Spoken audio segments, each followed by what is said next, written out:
This is episode 19. My name is Derek, and this is my co host, as always, Dalton. We are happy to be back with you guys. If you get a chance, please hit that like and subscribe button. Share it to your socials if you prefer. We really appreciate that. Leave comments. We love to interact with you guys, especially when we're doing these live ones. Today we're going to be going a little over the Akron Purdue game. We were both out on Sunday. Victorious Purdue. It was a very good game. Akron's a heck of a team. And then we'll also be going over the upcoming Bahr Mar Classic, where we will face off against Memphis, and then either Wake Forest or Texas Tech, which we will have something to do with that once we know who that opponent is. But all in all, had a good weekend. How was your weekend, Dalton? Anything fun happen? Anything exciting outside of the Purdue game? Yeah, I had my first Thanksgiving. Wow. Really, really excited about that, dude. This early, dude. Uh, That's criminal. and we went to Greensburg to my wife's family, and it was, the food was phenomenal. I did get forced to watch IU football while I was down there. As me, that's very painful.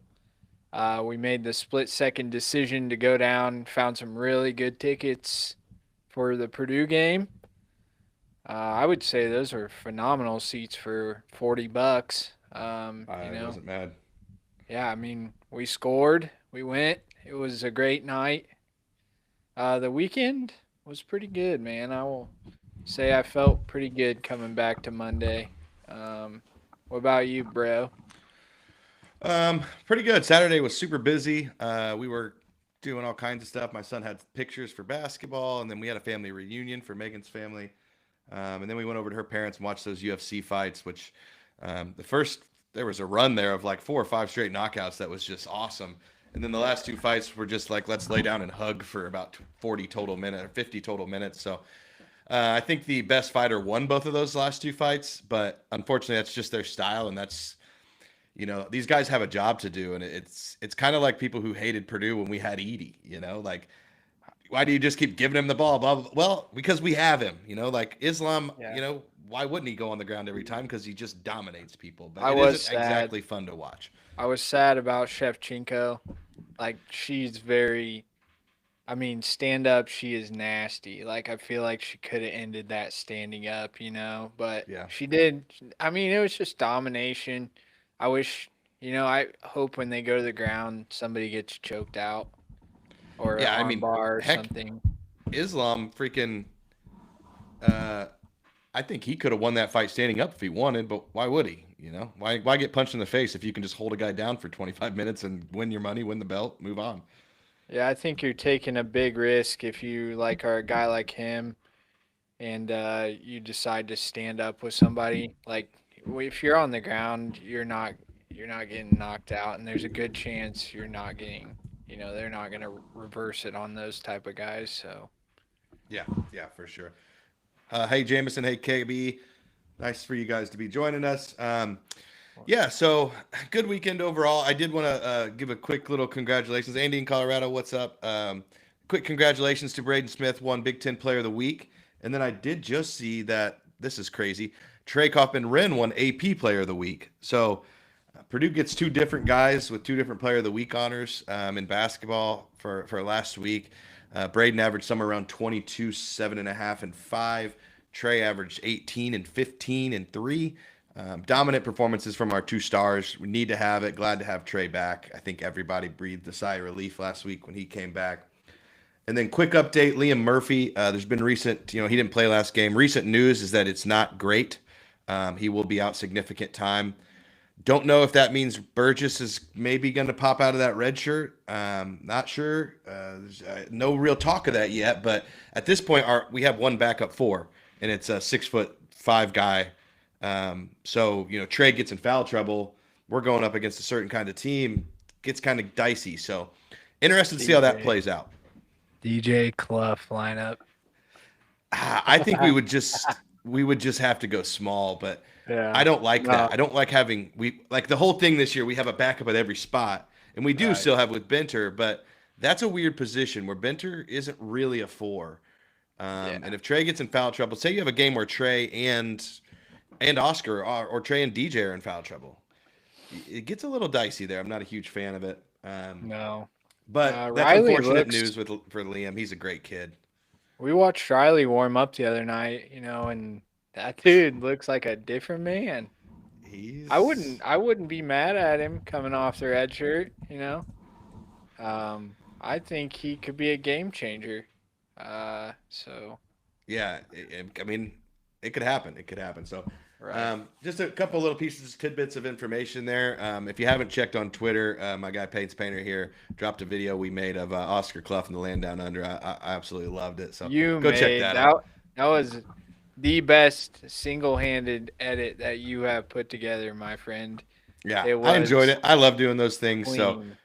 if you ever are on our page and want to check out our shorts too, we have quite a few shorts of edits that I've done and that we've done that are fun and cool and just exciting to watch. One more shout out, TikTok. real quick. Sorry to cut you off. You're good. Sleeper shouted us out on one of their things today. Really appreciated that. Obviously, they have a huge platform; they don't have to do that stuff, so that was super nice of them. And then also they have a running point tomorrow with Braden Smith coming out with Omer Meyer. So I know Yeah. everybody just wants to hear about Omer. I wish we could have Omer on; that'd be sick. But he will be on Running Point tomorrow for an hour-long interview with him and Braden. So interested to see that dynamic because if you watch the post game with Painter, and I posted something about it, his words are starting to sound a lot like Omer is going to be playing a lot. He said that Omer Yeah. compliments Braden and TKR the best. That's all he ever says that he wants from guys at this point. And he basically said that he really likes the way Omer fits with. Then he named every other starter: Oscar, TKR, Fletch, and Braden. He said, I like the way he fits with those guys. Okay, well, that's kind of a weird subliminal message of like, well, why are you saying that? You left out CJ Cox. So we'll see what that all translates to. I know Painter's a big don't change it if it ain't broken. So until we lose, or hopefully we never lose, but It's you could see broken. Omer coming off the bench, but he might end up getting more minutes down the road. I think he comes in and smacks people in the face as a sixth man. I love that too. I like him with the It's second hard to unit. plan for that. You don't know when Braden's going out. You don't know when Omer's going to come in, and it's different dynamic. You have to guard a 6'10" or 6'10", yeah, 6'4", 220 guy versus Braden. Neither's an easy matchup, but I think Yeah, and Omer has a different dynamic to him and how he plays. And 100%. So we'll jump right into that. We can start with Omer because although there was some guys that had maybe better total games in the Purdue versus Akron game Sunday, to me Omer was the whoa moment kind of guy. Like first that fast break dunk, and you're like, whoa, okay. Just the way he shot the ball, the way he moved out there. I think defensively, I don't think he's necessarily a great defender, but I think he works his butt off. And you can tell that mm, he wants to be out there and he is gonna give you it all. And that's really what you want out of a guy like that. I mean, maybe doesn't have the best lateral quickness, but at 6'4" with that body, if he just works his butt off, he's going to be successful defensively. And you saw that. I believe he had 2 steals. Just an overall great game. 14 points, 6 assists, 4 rebounds, 2 steals, blowing up the stat line. it's Um, Braden type stat. Very Braden, like young Braden type stat. I mean, just beautiful stuff. Really liked what he did. He was, like you said, that lightning bolt off the bench. I mean, what were your thoughts on Omer? I know being there is always a different experience, but the crowd has a little more pop when Omer does something. I'll say that much. Omer was electric, man. He got the crowd hype. There were moments where the crowd was down. It was kind of like, we had lineups in that were strange with him. It was kind of like who's gonna do something, and we didn't have that last year. When he came off the bench, and I think that Omer gives us that this year. Uh, I don't think we had much off the bench last year. There were dead spots where we go like 7, 8 minutes without scoring.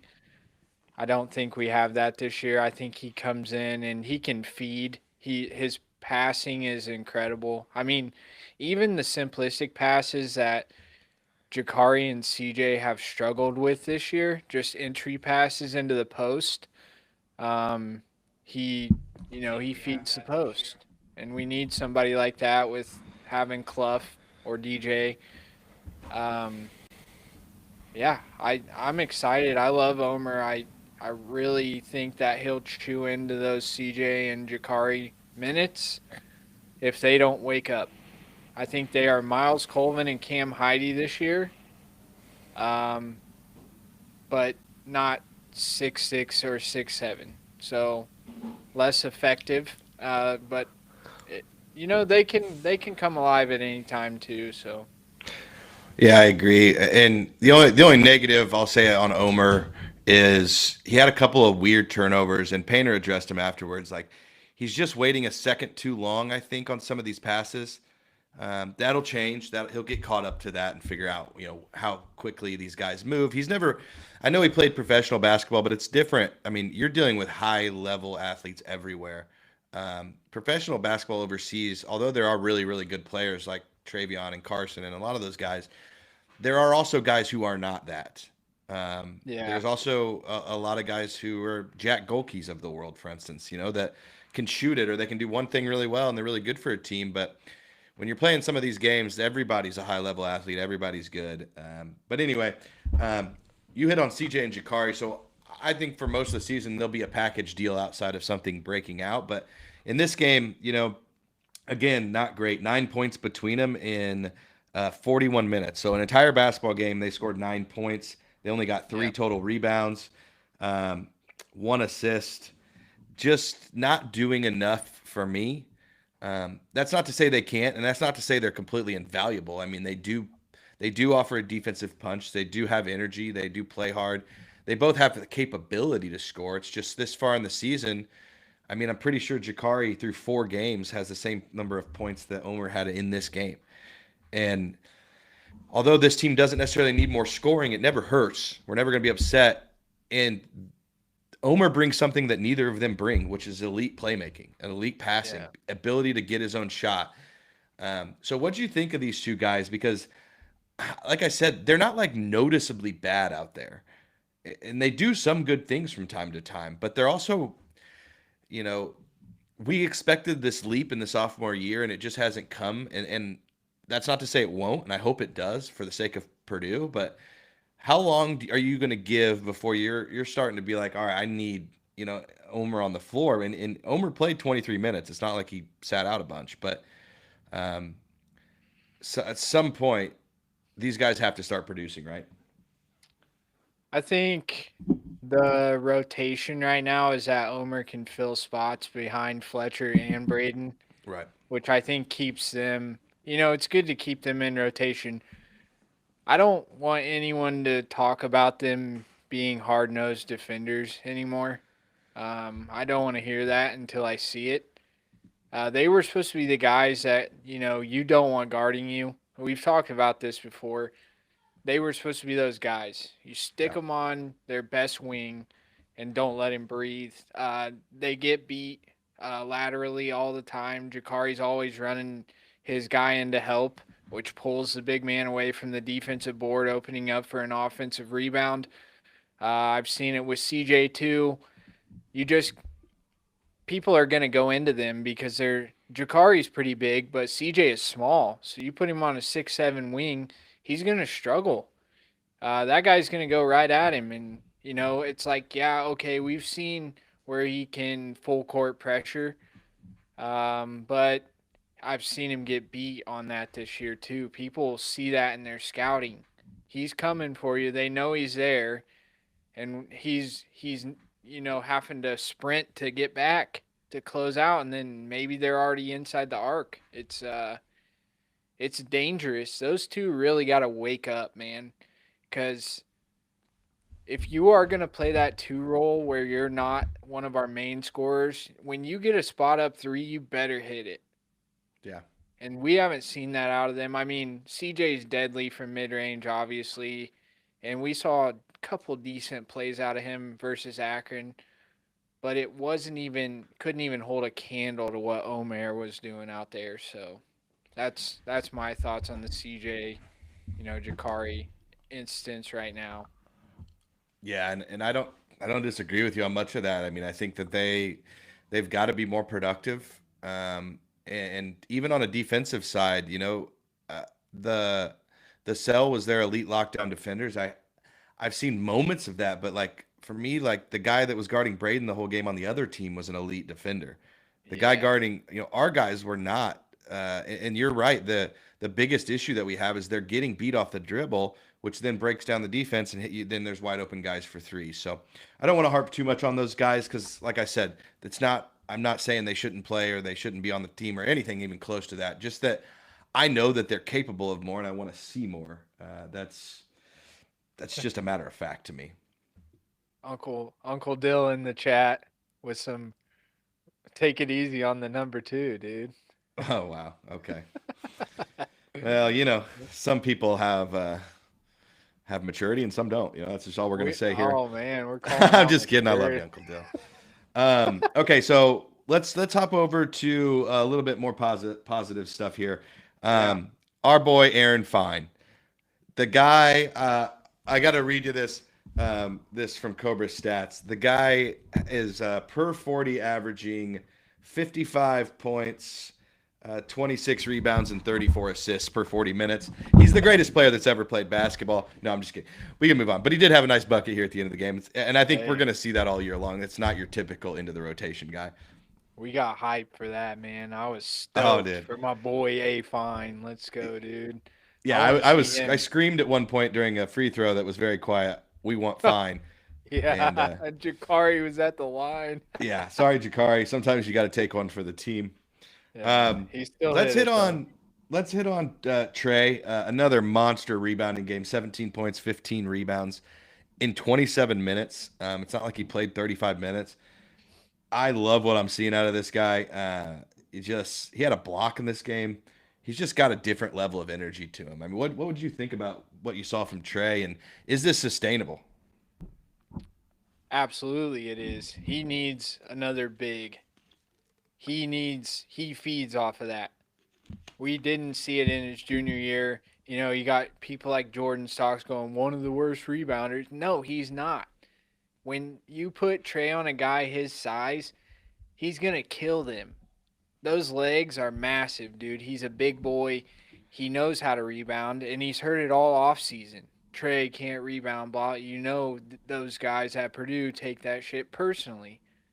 Especially the All-Americans. They hear it, and yeah, we're going to see that out of Trey all year because he's got my man, Oscar, down under, Clough, down low with him, keeping people off his body. And he's not going to get fouls this year because he doesn't have to help out as much. He'll be in, he can play his game, and he can get boards. I think Trey will keep that going. What do you think? I agree. I mean, and he actually had 4 fouls in this game, but most of that was because he was being so aggressive, which I don't mind because you can get smarter and stuff in certain moments when you need to. But yeah, I mean, 7 to 10 shooting, 15 rebounds in back-to-back games. I don't know if that high of a number is maintainable, but I think 10 to 12 is for sure. With Oscar in there, and Trey mentioned this a little bit in his talk after the game too, that just having that other guy in there that's taking up space and dealing with the 5 when he gets to go up against a 4 that he's usually going to be bigger and stronger than, really opens things up for Purdue. And then Trey's Trey. I like that we aren't having to go through him offensively. Like it felt like last year that was our option. It was Braden ISO or Trey on the short roll. We didn't even run a lot of short rolls. So really, really happy with Trey. Hope to see that continue. And then we can move on to your guy, Oscar Clough. Again, he's been the model of consistency. 4 games into the season, he has 9 rebounds, 14 rebounds, 9 rebounds, 14 rebounds. 14 points in this game, 7 of 9 shooting, 14 rebounds, 8 offensive rebounds, and only 1 foul is a crazy number. Yeah. Just loved what I saw out there. He's getting more comfortable every game. You can see it. Now he's getting comfortable getting those rebounds and going to the hoop with them. Had a couple nice dunks in this game. Really, really, really liked what I saw. What was your thoughts on your guy, Oscar Clough? Clough is the man. I'm stoked about this guy. I've been stoked about this guy since we picked him up. It was a little iffy in the exhibitions. I think he was just getting his feet under him. I called it early 20 and 10 game. We didn't quite get there, but if you take 4 rebounds and put them on his points, then he was 18 and 10. So we're close there. We'll A call we'll little call you we'll call it a win. shifty math, anyways. But I love what I see out of Clough. He's a good defender. He moves his feet down low. He goes straight up, which is what DJ needs to learn. Um, yeah, stoked about this guy. He's exactly what we thought he was, coming from South Dakota. I liked. I think I said to you at the game, a big thing for I want from him every game is 20 total. 10 points, 10 rebounds, 20 rebounds, 0 points, 20 points, 0. I don't care. Give me a 20 total piece and I'll be satisfied. Now, I'd prefer it lean more towards the rebounds. I don't really care as much about him scoring, but he's going to get his and it's going to come off drop offs. It's not going to be mostly post touches. It's going to be him earning his own baskets, which is a beautiful thing, I think. But man, very impressed. We all had a very high concern level coming out of those scrimmages. Like, man, is this going to work? Is this going to fit? It does. It works. It's going to fit. Yeah. And he's exactly what this team needed. And I love that he only has to play 25-ish minutes a game. And then we bring in DJ. We can hit on him now too, who played 19 minutes in this game. Didn't look exceptional, but I mean, hits a three, goes 4 for 5 from the field, 9 points, only 2 rebounds, but has 4 blocks. I mean, Right. that's what I want. I want him off the bench, get a couple lobs, maybe hit a 3 and get blocks. Like while he's in the game, that's when TKR can feast on the boards. Yeah, I think he does great. We need, like I said on the last episode, we need to stop pocket passing. To DJ, no low passes, throw lobs, throw it up at the rim, let him go get it. I'm gonna cut on DJ real quick. We got Andy.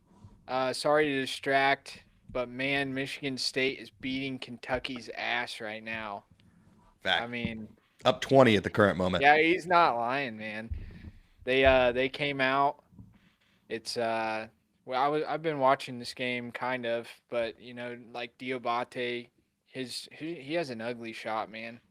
And Izzo said he wanted his guys to make shots. I know Michigan State was shooting 22% from three going into this game, and it looked early like they were knocking down shots. So Yeah. Also, um, Blake, I'm going to put this up here too. He says, cannot stand Jeremy Fears. Sorry, that was at Andy.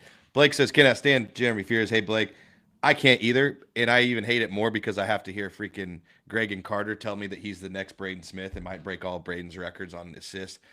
I just don't like the way the guy plays. He baits everything. He's just I don't know. He's out there flopping around. I don't know. I just don't like it. He annoys the crap out of me. I agree, Blake. Such an annoying player. Blake says if he would just focus on being a point guard, not trying to draw fouls. Yeah, and we can move to Braden. We don't have to hit too hard on DJ.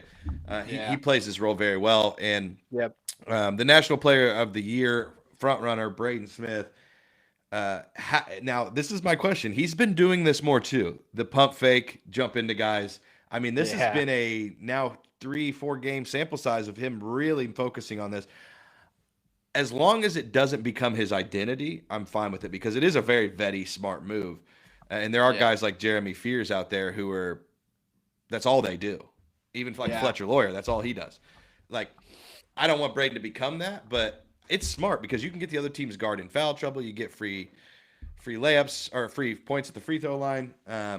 Braden, I think I saw is averaging 7 free throws a game this year. He averaged 2 last year. Um, yeah. Obviously, that's vital because that's free points. That's going to get you in Foul. a rhythm.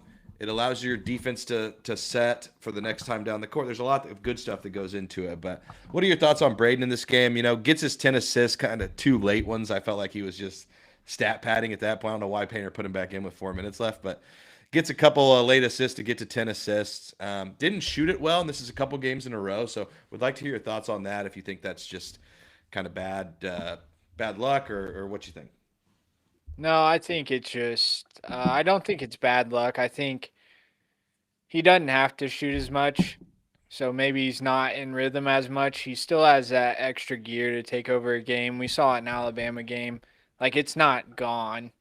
Like a Akron game, I don't. He might feel just free flowing. I'm just gonna let it ride. Um, and we saw that blow by, dude. Did you see the clip of that? That was, yeah, I mean, free throws for Smith. That's huge. It gets the other team in foul trouble, too. So then you have to be more careful, and people can't guard up on him quite as much. That number three didn't care from Akron. He didn't care about anything except making you not be able to breathe. Defense was incredible. Uh, I don't. It's not concerning. Okay. Nothing is concerning with Braden right now. I think his baiting is you're gonna jump to block him, Yeah, that pump and he fake's gonna knows go. that. You're gonna come up, and if they stop doing that and they coach to not do that, he's gonna hit an 18-footer in your face. I mean, or pull up from three. Like he's only doing that because that's what's there. Right, right. He'll adjust if not, and that's just Braden, man. It's just he's smart. He's a genius. That's why Fletcher gets fouled all the time. Yeah. I mean, I agree. I agree. And speaking of good transition there, Fletcher, last guy we'll hit on here, mm, does what he does every game. Finishes somehow with 16 points, even though, like he I think he scored them all in the first half, yeah, and then just went away. I mean, he ends up shooting 3 for 6 from three. He's shooting 50% on the season, 5 for 5 from the free throw line. Only plays 25 minutes. That was one of my favorite things about this game. Our highest yeah, minute usage was 27 minutes. Braden and TKR. Everybody else was under that. fresh. Love that we can do that. Love that we can do that and still maintain leads throughout a game. It's not like they sat out for the last 15 minutes. It Right. was it was just consistently getting breaks, getting rests, and they looked fresh the whole time they were in the game. And that's huge for us. It's huge for Braden. It's huge for TKR, and huge for the late part of the season or the Big Ten season when we start getting into these times where you have 4 games in 10 days and that kind of Yeah. stuff. We're about to play back-to-back games here coming up, and uh, having some rest is super beneficial. Anything on Fletcher or just the overarching side of that. Then we'll hit real quick on what we saw from Akron and any overarching kind of things. Fletched. He did his thing. He scored when he needed to. He got fouled. Shot.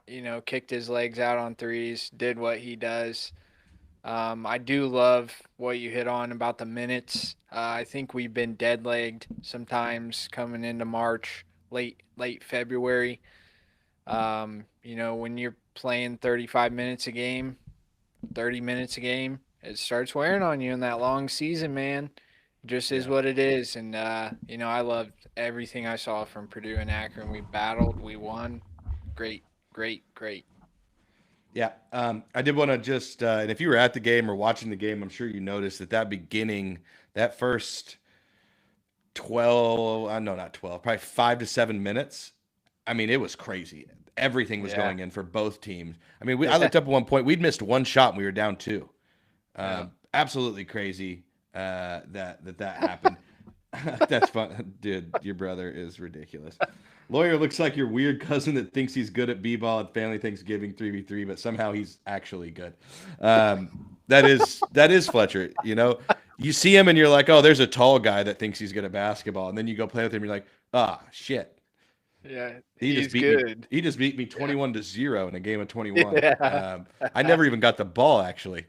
So That's yeah, hilarious. that is true. He is one of those guys that I guarantee you that there's guys on other teams that get out to center court before the game and go, "Oh, this is the That's guy." him. Yeah. Same with Braden. And I'm sure it happens to him too. Like, and then he drops 20 wait, on you. these are the two guys that make this team so good.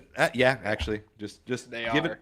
give it 40 minutes this game, and you'll at the end of the game Yeah. you'll be saying how great they were. But real quick, wanted to hit on stats for Akron. We're not going to go through a ton on this, but Tavari Johnson for them was very very good. Put up 20 points in 28 minutes. The guy was kind of just all over the place, hitting shots. He didn't do it from the 3-point line even. He just was good. I mean, he only hits 2 threes. Kind of was everywhere. Really liked his Plus game. plus 20. No, that's minus 20. I can't see it, dude. I'm blind too. So. No, he was minus 12. But overall, I mean, Mahathi got 12. The other Mahathi got 10. They were pretty balanced in their scoring attack. This is kind of like I said, a mini Alabama before the game. Like they don't really rely on one guy, but they all kind of play quick and get it done. They shoot 41% from three in the first half, 37% in the second half, 39% total. So they played pretty well. Yeah.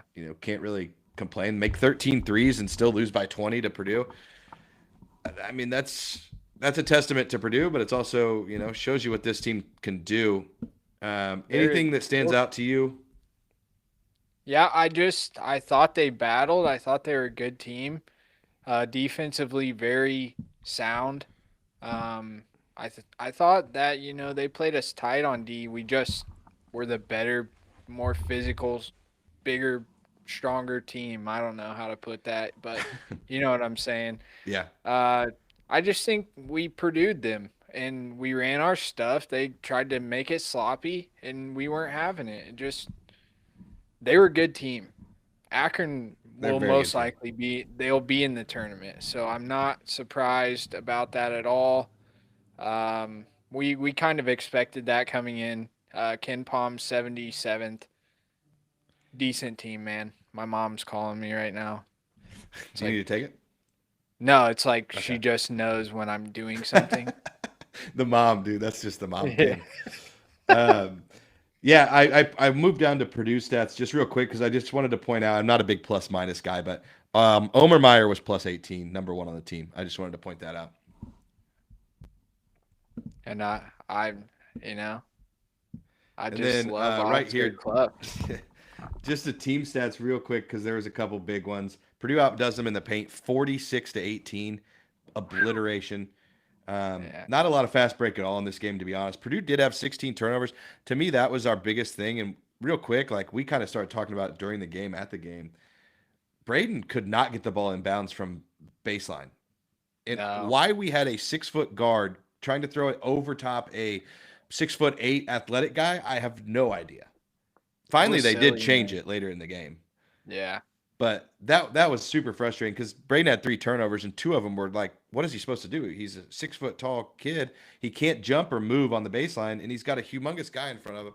And we're trying to throw it over the top. It was kind of sad. Yeah, Andy, I know Aaron Fine was -2. We were trying to skip by that. You're not supposed to see gosh, dude. that. Yeah, and he would have been -4 if he didn't score his basket. All right, like he Yeah, got his. Okay. Buckets. Without him, they were Andy. -4. Buckets. Yeah, Blake, I have the same thought. Why does Sasha keep doing that? Like, first off, why is your best player taking the ball out? That makes no sense. That's the guy you want the ball in his hands. And he's short. Like, I mean, come on. So, yeah, Well, the didn't love handoff.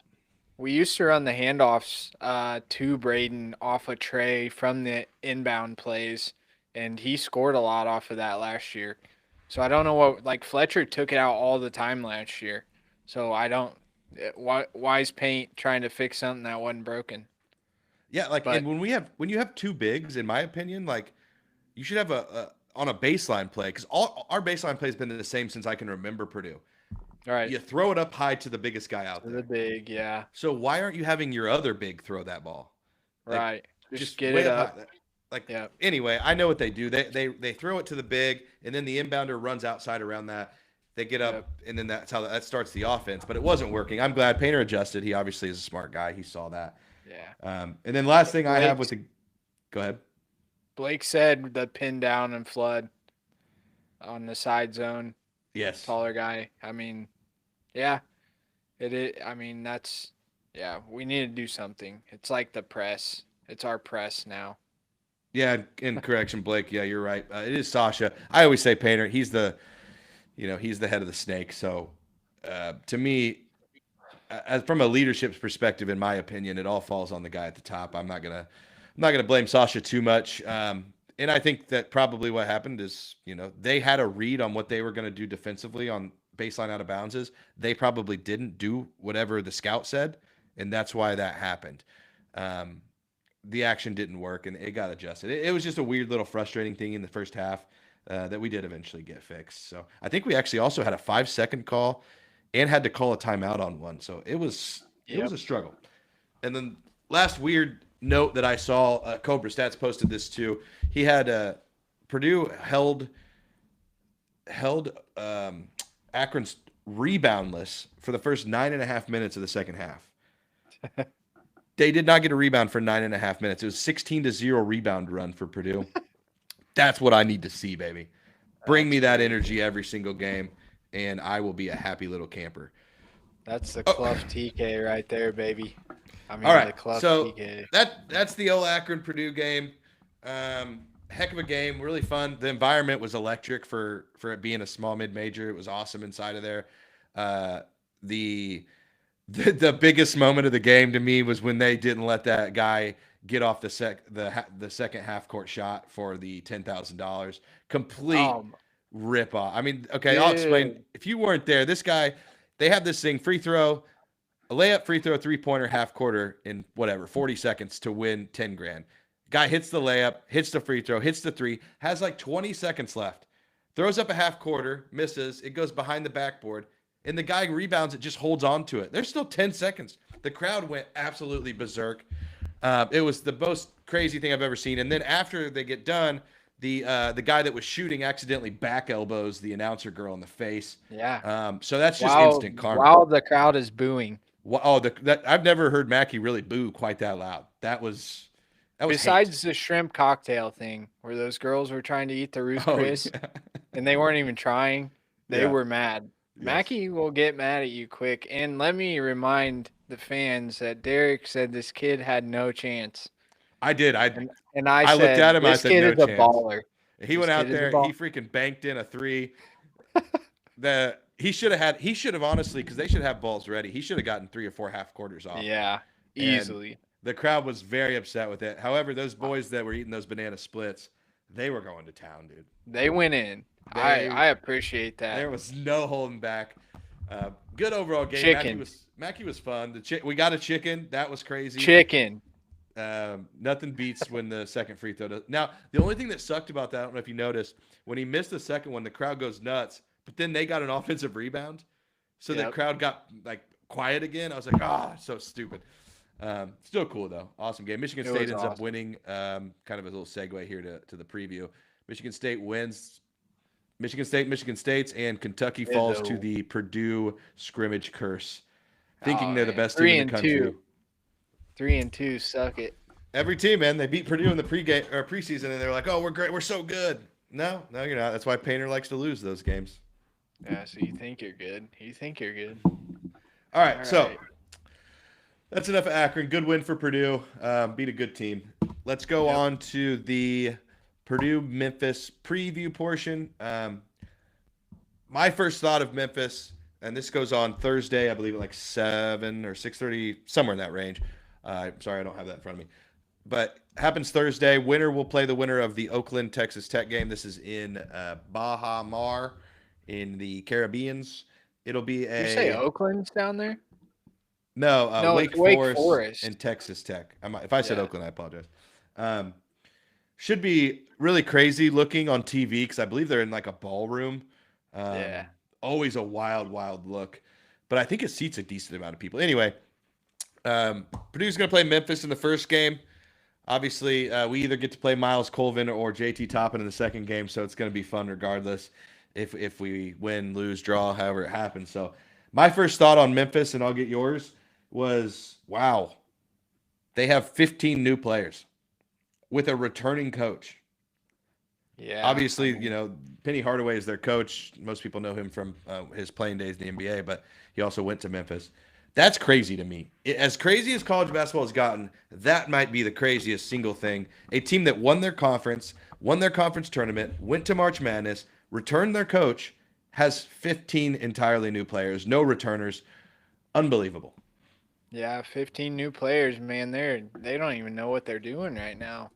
I mean, can you imagine that? You're going into a college season with 15 new guys. I mean, that's just the mid-major way now. Yeah. Penny knows how to get these guys ready to go either to their next destination or even pro. I mean, he gets ballers. He had PJ Haggerty and all them dudes. I mean, he gets dudes. And then he takes a mid-major, and he's usually a team you don't want to play. Yeah. That's what I mean. My initial thoughts on Memphis. Don't sleep on it. I'll tell you that. Yeah. We got Doug McDaniel, Sincere Parker, who was McNeese. Yeah, I would say everybody should know who that is. He played on McNeese last year. Some good mid-major guys. Am I worried? No. Are you? No. This should be. I mean, Memphis doesn't look good in their first few games. This should be a pretty comfortable victory for Purdue. They are uh, the polar opposite of Purdue when it comes to discipline. They do not run anything. They turn the ball over. I think somewhere around 25 to 30% of their possessions. Um, One of the highest turnover rates in America. They have 4 or 5 guys. I heard this on Sleepers podcast or something that have over a 20% turnover rate. I mean, just horrific with the ball. All they do is ISO ball. 13 They're per game right now. Yeah, 13 per game, and uh, it's worse than that if you watch them play. Like it's not. It's just bad shot after bad shot, bad decision after bad decision. They're very undisciplined, is where I'm getting at with that. Sorry, Yeah. a long-winded way Yeah. of saying it. But however, that being said, yet again, we're playing a team that plays very fast, very aggressively. They're gonna want to get steals, go up and down. They're gonna also make their own mistakes, but that's their goal. They're gonna try to get you to make mistakes. They're gonna try to speed you up. God willing, thank God we have the best point guard in the country at not allowing you to do that. Yeah. I expect another game where Braden walks it up the court, gets us in our offense. We score almost every single possession, and we win this game, pretty handedly. But they also have you mentioned a couple guys, Aaron Bradshaw, who used to play for Ohio State. Yeah, he's tough. He is, but he's not even starting. He's already lost his starting spot. I think he's sixth man Mm. now. Weak guy. I mean, he has no chance against Oscar. He's athletic, but he don't want any piece of that. I promise you. 21 of 65 on the season for three. I mean, that's a lot of that's over 23s a game. They're shooting 32.3% on the season. Their actual field goal percentage is 68.4. So I mean, that's fairly high. I mean, the only team they've really played is San Francisco, and I mean, what are you gonna say about that? They did no, they played Ole Miss and UNLV and got beat. So I mean, Yeah, they haven't looked. They haven't looked like last year early in the season. Everybody remembers they beat UConn, yeah. right? It was a big deal, and then UConn loses a couple in a row or whatever. But they are not that team. They don't have any version of that. Now that being said, they have talent. They have Mhm. high level guys, full on big power forward players. Um, Doug McDaniel obviously is Timu Carson Edwards. He can get hot at any time Yeah. and kind of go crazy on you. Now I don't see him doing that against Purdue. Purdue is way too disciplined to allow something like that Strong to on the happen. Timu. Huh? Dude's got 4.3 turnovers per game, dude. Yeah, their whole As team a is like point that. guard. I They're- just They come on. they turn it over a lot. They're extremely inexperienced together. Um, I'll say this: they could be decent by the end of the year, but right now yeah. they just don't. To me, in my opinion, hopefully I'm correct. Knock on wood. They don't stand a chance against Purdue. This should be they could come out and be really hot starting, but by the 10-minute mark, 12-minute mark of the first half, I expect Purdue to start taking this away pretty quickly. I would say Akron's. I would rather play or Memphis right now than Akron. I Honestly, think they're very close in KenPom. I mean, yeah, their highest rebounders at guard. Their center has 11 rebounds on the season. They have 2 7'1" guys, and neither one Yeah, do anything for them. They're very 11 slow. yeah, 11 and 10 rebounds. Yeah, That's 3.7 and 3.3 per game. from 7 I'm footers. going Yeah. 20 and 10 Clough, baby. Should be another Clough and TKR masterpiece. Yeah. This is a game where I think we will see a lot of Braden and Omer together, just because of how this other team plays, and they want to turn you over and they want to speed you up, and having both of them in there will be exceptionally beneficial. I think Lawyer has a huge game here. So their defensive scheme from Memphis is literally if you drive, all the help always comes from the closest guy. It's not like strategic help. It's just Right. like me and you playing 3-on-3 in a backyard. You're gonna help the closest guy. There's no actual rotation. You're, And we ball. yeah, but anyway, I would make it 4 minutes and I would be passed out. Um, but yeah, so that's what they do. They're very junkyard basketball type of defense. We should have unlimited spray out threes. I could see Fletcher, even CJ, scoring a bunch of points in this game just off kick out threes alone. So don't think it's a huge. To me, this isn't. People will call this some version of a trap game because you're looking ahead to potentially Texas Tech. I don't think so. I think this is a go beat them by 30, get some rest for your starters because you're about to go play a really good team. I don't think we're looking ahead. I don't think Purdue does that. Yeah, I'm on the same page, man. They got a young Hardaway. I haven't seen him play, but if he's anything like his dad, he's a baller. Um, What are your but keys to winning this game? I don't know a whole lot about Memphis, man. So I'll just say what we've been doing: rebound, Yeah. control the tempo, run PJ's offense, and you should win. I mean, with the personnel, there's not. What can you say about Purdue, man? If we rebound and we shoot, we don't even have to shoot good this year. Shoot halfway decent, run the offense, we win. Don't let the waters get muddy. Yeah. Slow the pace. Don't let these teams get out with these athletes. They don't want to play defense, so make them play defense. Run the shot clock down a little bit. Make them work. Kids like this don't like defense. They're all about me, I, buckets. Yeah. It's like a seventh grade team from Naperville, Illinois, dude. Just all about me and buckets. So Yeah. I pretty much just agree with that. I mean, they we're the number one offense on KenPom, and I think historically number 4 ever currently where we're at now. This isn't a team that should worry you. You should score almost every damn possession, and you just got to shut the water off. Like so, my real keys to this are pressure their guards. They're turnover prone. We aren't big on causing turnovers, so in this game, I think we maybe pressure it up a little bit, get them to do that, exploit their inexperience. Obviously, we should be on another level from a discipline and experience together standpoint. Limit their perimeter shots. Don't let a guy like Doug McDaniel get 8 threes or something ridiculous because he's capable. Like you said, rebound. When you do get transition, take advantage. I think this could be some of those trail behind Fletcher Lawyer threes in transition. And then you can be pretty flexible defensively with these guys. They have, we should be able to switch. We should be able to be pretty smart. So do the little things. Be ready for the game. Don't have too many Mai Tais the night before. And is that a thing? 0. Let's get focused, boys. Stay Just off be the focused. Be beach. ready. Win the game. I want to play Texas Tech pretty badly. No girlfriends. No The girlfriends. rules. No girlfriends allowed. Yeah. They looked in good spirits today with the pictures they had of them getting on the plane and stuff. So think it'll be good. Who is your player of the game? Is it Land gonna down be the same? under. Oh man, The land down under. Mr. Clough. And who is your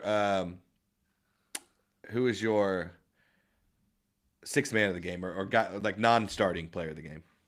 Know what? G. Jakari, you think big Jakari game here? Coming back. I love He that. I hope so. listens. He listens to everyone. He's heard it. He's Oh, Big Dog's son. Yeah. He's got another gear to him. It's time to turn up, G. I agree. He seems like the type, Cox hasn't been doing great, and he's like a blood in the water guy. Like, oh, maybe I can go get some of them minutes. Yeah. I like that. My player of the game, I think I'm going to go with Fletcher. I think he's going to have a huge game here. I love He it. may not be the overall player of the game just because statistically all he does is score points. But I think this could be a 20 plus game for Fletcher. He comes out just hot and like kind of like he did against Akron, scoring 16 in the Ball. first half. He could have had 30 easy in that game if he wanted it. And then my sixth man of the game, I think I'm gonna go. I think I'm gonna go Jack Benner. I think this is a game where And, he could.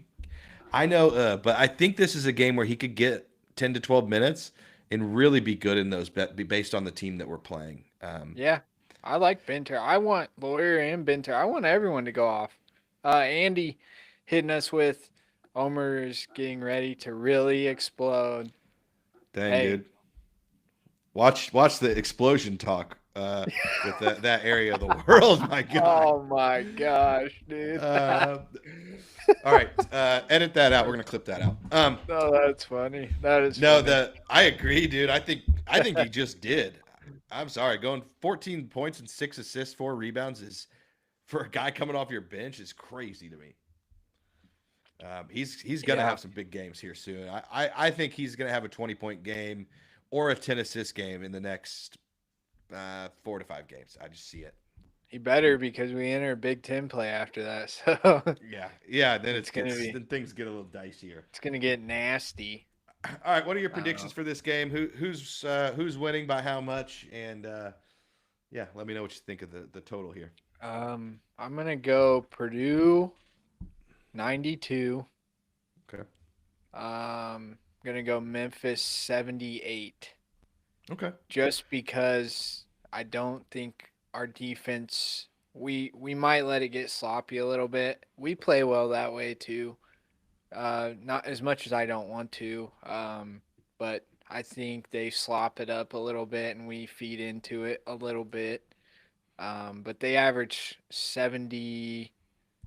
I think they average 72 points a game right now. Yeah. So I think we let them score a little more than that. Yeah, they're a What top. about you? Drop it. They're they're a top 70 tempo, so they do play pretty quick. Blake Widmer thinks. Let us know in the chat too, guys. He thinks the Boilers win 96-71. I'm very much in line with that.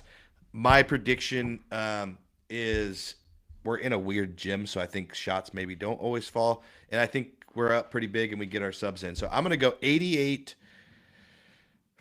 to 64, and we prove a point defensively. Um, I think this is our Ken Palm defense just keeps tanking. Like Yeah. we beat Akron by 20. We had them down almost 30. Our defense drops from 41 to 50. Like Yeah. we keep getting higher and higher in offense, but our defense keeps going down. And I don't. Painter is an analytics guy, and he knows that whatever the number is, this many past champions have all had a top 30 defense. I think this is a game we come out and we really prove that we can play defense. Got Andy up, 28-point lead. They hit a couple threes, like Very Akron similar. did. Yeah, I think it'll be a similar game. They might play us tight on D. We seem to handle that well. We've got Braden and Omer seems to handle pressure like a pro, He's like so a good Carson at almost. that dribble way back behind him thing. Yep. You know what I'm Turn talking like about? Braden does it where he Oh reaches yeah. out too. Yeah, I mean they're just top level point guards. Yeah. You have anything else on Memphis, or you want to go into the blind ranking segment, dude? Nope, nothing else on Memphis. Really excited to watch Purdue play a couple of games in a row. We're almost to feast week, one of my favorite weeks of the year for college basketball, where you have all these weird little tournaments going on. It's almost like it's like feast week, conference championship week, and then March Madness are my three. They're just the best. So really excited. There's going to be a ton of good college. There already is. We got Kansas and Duke coming on here shortly, about 5 minutes, and then tomorrow you got what UConn and somebody Purdue played, and then Illinois and Alabama. Yeah. Tomorrow night's big games, man. Yeah. Tomorrow night some big games. Blind Yeah, rankings. I'll start them out. You got one for me, right? I just messaged my wife through the chat. Can't be wait till that game up. That's That's funny. Next So level. first blind ranking. Oh, let me hit Andy real quick here. Punch. Feast week. He said I take the week off from work, so that means I can watch everything. That's Let's my go, guy. Andy. That's And that's the gangster, only dude. way you should be living life if you're not living that way, just so Man, everybody knows. Andy, I appreciate that, man. I really do. Okay, blind ranking. This is kind of a little dorky one, All but right. I'm doing your top 5 Purdue podcasts to All watch. right. Okay, Sweet. and I'm gonna make this easy. I'm just gonna start out with the Double D podcast. Oh, put her at 1, baby. I love to watch our stuff because then I critique the hell out of myself. Let's go with one I don't know if you watch, but I've watched for a long time. Boiled Sports. I like the boiled sports guys. I don't watch it as much, to be honest with you. I'll put them at number 4. I will say that they are a little more heavy into football than they are basketball, but Right. They I they love like what some of our stuff, and I appreciate them. So don't get it I love what twisted. Boiler Down does. He's awesome. He's Yeah. just a regular old guy. Um, Yep. let's go with Sleepers. And I know they're not just a Purdue podcast, but they do a ton of Purdue content. You know what? I'm coming around on sleepers. I've been getting along with Carter. D Hill is my guy. Love that guy. Love D Hill. 3 units. Dion, cool guy. He's brought me back around. I'm putting him at 2. All right. And let's go. We have 3 and 5 left. Let's go. Boilers in the stands. Yeah, they slide in at 3. I love Craig. You know, they bring the good stuff. Braggs, Jackson. They're. I mean, just all these are amazing guys. Oh, Just yeah. cool. And then number 5, a guy that we've been on his show, Locked On. Oh, I'm No offense to sorry, you, Nick Nick. Arvin, if you're listening. Nick, don't, don't. This is, dude, I mean, don't. I was going to preface this, but I'll say it afterwards. Hey, Blake, Bits is number 2. Okay. Yeah, Bits is come number on, 2. man. No, I'm just kidding. Read the room, Blake. Read the room, dude. No, Bits is number 1 if we're being really honest Yeah. here. That's facts. But they're all 5 of these are, Yeah. 4 of these outside of us are awesome, No, awesome, all 5. and they all bring something different. You know, Yeah. like to me, Sleepers brings an outside perspective, and they react to a bunch of stuff. Bits brings literally biased but unbiased, real breakdowns of things. They're very good at that. Boiled Sports, Jackson. he's just a regular guy answering questions and talking about what he's feeling. He also loves to drink whiskey. I'm happy about that. And then Locked On Nick is a young guy, but he brings us content every day. A little bit more, emotional responses, big stuff, over the top stuff. But love what he does. It's just we have a lot in this space, and it's all great. And I'm glad that we get along with a lot of these guys and interact with a lot of these guys. And they're going to help us. I was just talking with Greg today from Sleepers, asking him about getting credentials. I haven't even talked to you about this and how to go about that and what the best way is. And he was very open and helpful with that kind of stuff. And they've all been super helpful anytime I've ever asked him anything about this space and how to operate it and how to navigate it. So if you haven't checked those out, Sleepers, Spoilers in the Stands, Boiled Sports, Locked On, also Boiler Breakdowns, another great one. Yeah. There's a lot of guys out there in this space, and there's plenty of cookies in the cookie jar. So we're not trying to take you away from anybody. We're just trying to be another one that you can have an outlet for, because if you're like me, there's never enough content for Purdue. Some moods feel different, and we got choices. Yeah, it's facts, man. Everybody has a different personality, a different take, and there's never enough Purdue content as far as I go. Yeah, it's an amazing space to be in. Cool guys, and we're out for those press passes, baby. You'll see us on the row one day. Yes. See us on press row. It'd be hard not to cheer, but we'll be there. Let's dive into your blind ranking, dude. Bring it on. I'm going to do most likely mid-major to make the NCAA tournament. Oh, wow. Okay. This is a little bit challenging one. So I'm going to start with UNLV. Are they in the American? Ooh, I don't even know, dude. I don't know what conference, honestly.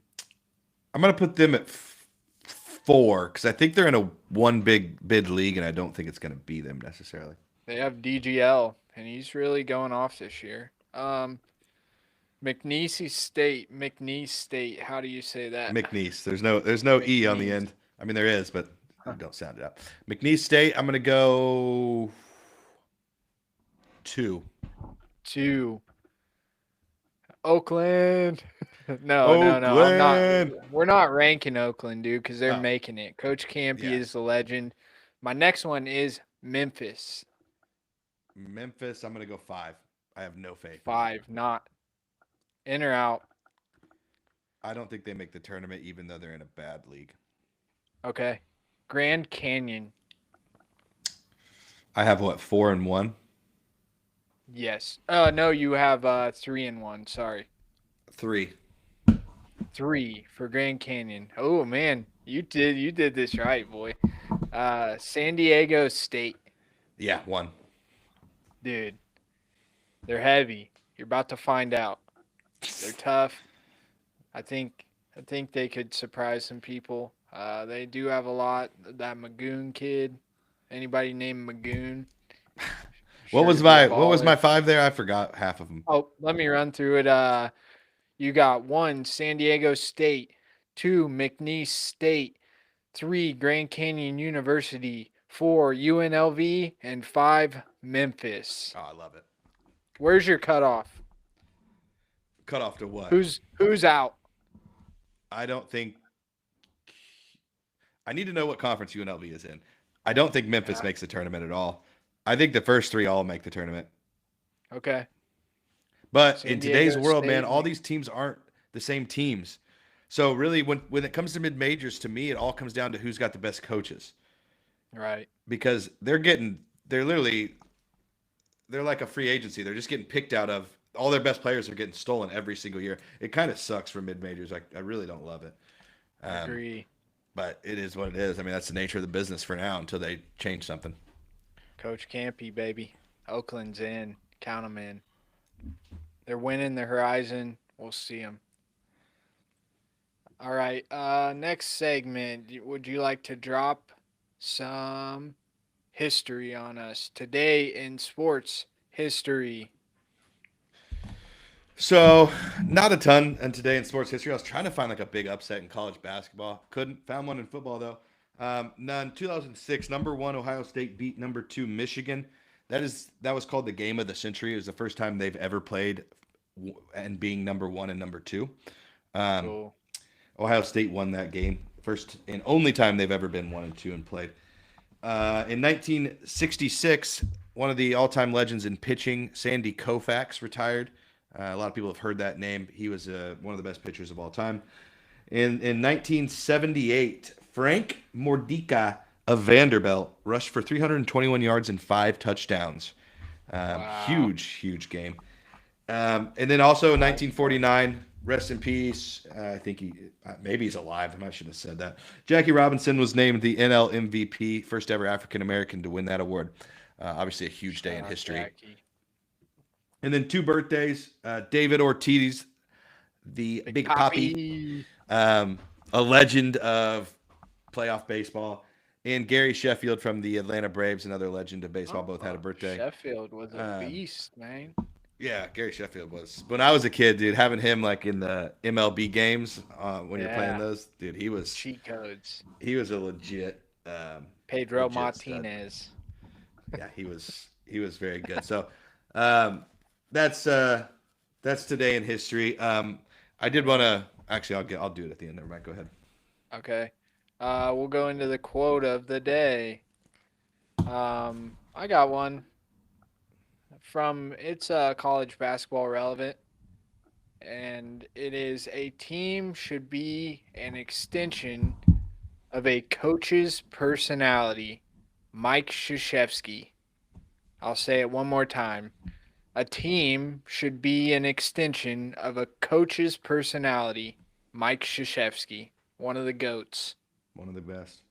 What are your thoughts on that? I think that we are lucky that we root for a program that is exactly that. I mean, you hear it from every coach in the country, and there's been times, I'm not going to lie to you, when I was doubting Matt Painter. Some of those years, like pre-COVID, that year pre-COVID, we were bad, and I was not happy. But as I've learned, as we've all learned, the fuck I'm gonna do, I'm gonna trust paint. Okay, let's just be honest. Trust paint. And we're lucky that we have that. But I agree. You know, you see that like Michigan when they had Juwan Howard as their coach. No shade, obviously, but they represented him. There's plenty of shade. Let's be honest. They represented him, and that's why they had all the talent to be good, and they just weren't. Slap you. I just think that this is truer than ever, and that's why more often than not, I'm picking teams if I'm betting that are coached by great coaches rather than how talented they are, because that's where we're at. The playing field has been pretty well leveled. A lot of these teams have really, really talented players, but they don't have a coach that can get them to work together. Man, Bingo. Jeremy Fierce Jr. had 13 assists. Sorry.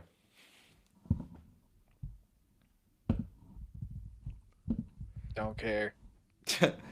Oh, thanks. Thanks, Dill. Jackie Robinson died in 1972. I'm safe. Stealing the thunder.